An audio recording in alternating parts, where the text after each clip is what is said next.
Nee, dit is niet de hoofdprijs in de staatsloterij en Gastor van de Postcode Loterij is er ook niet bij.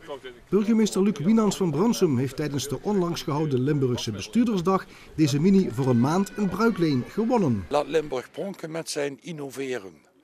En met die slagzin heeft Brunsum de mogelijkheid gekregen nu om voor een maand lang de mini ter beschikking te stellen aan een aantal innoverende ondernemers. Wij vinden zelf dat wij als Emma heel erg innoverend bezig zijn.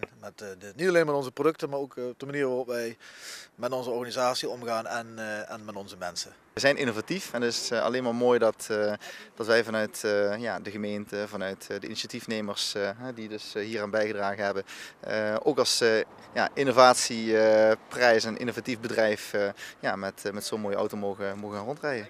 Ja, wij van Kabeldirect zijn ook heel blij dat wij door de initiatiefnemers zijn gevraagd om naast Emma en Visio Stofberg ook een week met de mini te mogen rijden.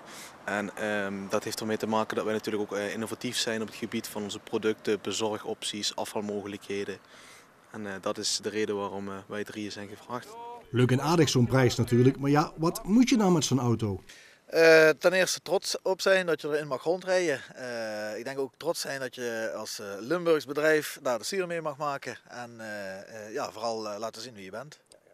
Wat ga je daar in de praktijk mee doen? Rondjes op Brunsum hebben begrepen. Nee, ja, ik zei in eerste instantie van, we hebben op dit moment een teamuitje met de praktijk in Oostenrijk.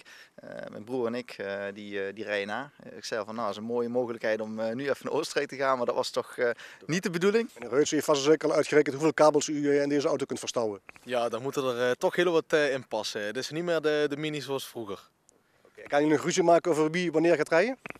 Nee, dat hoeven we niet te doen, want het schema is al helemaal voorbereid. gemaakt. Ja.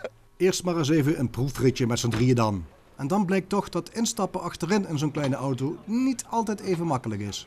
Na een klein beetje schuiven en schikken lukt het dan toch en gaan deze drie heren op weg. En deze mini zal komende maand regelmatig op de Brunsumse wegen te bewonderen zijn.